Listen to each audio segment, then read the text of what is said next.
And I'll tell you what happens is when there's a fight, there's going to be a fight. You doggone well, there's going to be a fight because people get upset when they hear there's fight and there's no fight. So Dad says, "Okay, Uncle Martin, bro, put the gloves on." And then bro and I were always fighting and wrestling all our forever, and so we could always put on a show. In fact, when we heard people, looks like they're killing each other, we knew we were really doing well. So my brother and I were doing the head thing, hitting each other, and we're holding our punches, but everybody was looking like, wow, these kids are killing each other. This is really great. This is a fight. So everybody's really excited about it. Now it comes to the point where I have to take my bro out. He's 22 months younger. Just can't put up with this too long. So he goes down on his knee, whatever. Dad, hey, he's the winner. My hand goes up in the air. And now it's Billy's turn. Billy doesn't want this, but it looks like his dad says, "Well, you're going to have to do this, son, because we're here and everybody wants this is the main event." I never thought about it that way. So Billy and I, it didn't last very long. Billy went down. My point is my dad sees that there's excitement going on, and maybe it was just the way Dad was, but he says, and by the way, this is going to be called Grudge Night. Every Wednesday at 6 o'clock on top of this roof, we're going to have anybody that wants to challenge somebody in fighting, and we'll put the gloves on and I'll be referee. It went crazy. Everybody went wild up there. In fact, the leader, remember the leader, the guy that grabbed me? He gets down on one knee and he's helping me off with my gloves. I'm looking at him, he's looking at me, and then we looked at each other. My dad says, "You ever touch my son again, we'll go to another." And then immediately he looks up to my dad. No, no, it's just I'm helping him off with the gloves. It was really kind of cute. So he's and that's what he said. He says, "And I want you." And he points over to this like smaller guy than him, and he's challenging him so they're putting on the gloves on.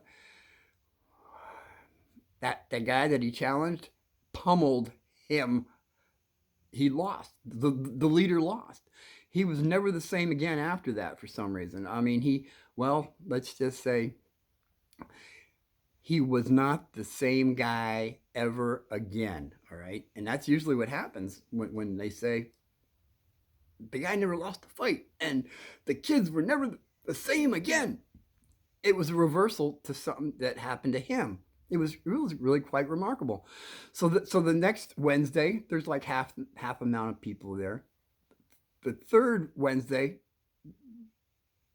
there was nobody. There was just bro and me, and Dad. And so we put the gloves on. Dad refereed, and that was it. My point is after that Wednesday, it was very noticeable to me that when I walked to school and I walked around, the kid that always was stealing candy wasn't doing it anymore. The kids that were normally fighting or fighting over something were not doing it anymore. The whole area of Raritan, New Jersey had been changed to a significant degree to where people could walk around without any kind of fear, without being robbed or mugged or whatever. Kids, they're just kids. So Dad's understanding was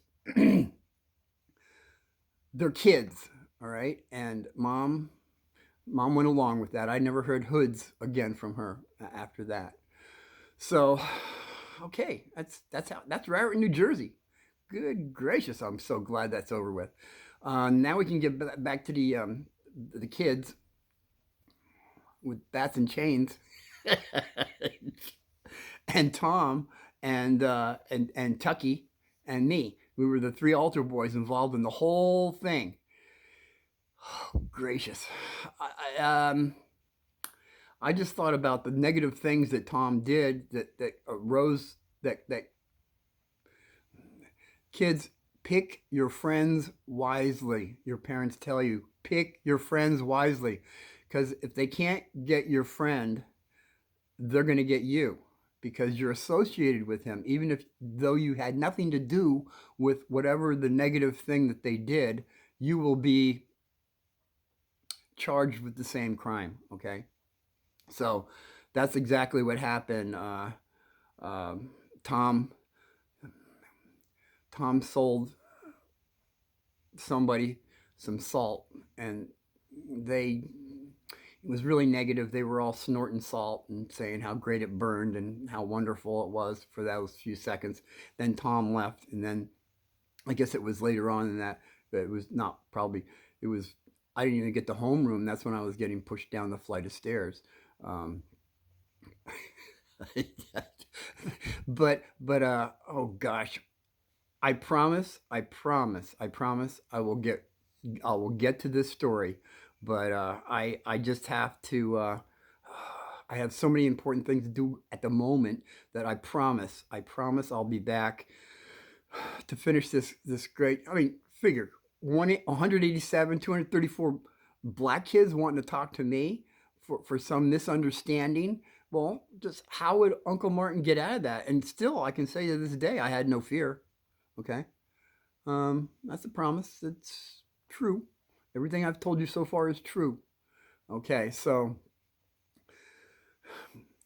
I promise I'll be back and just bear with me.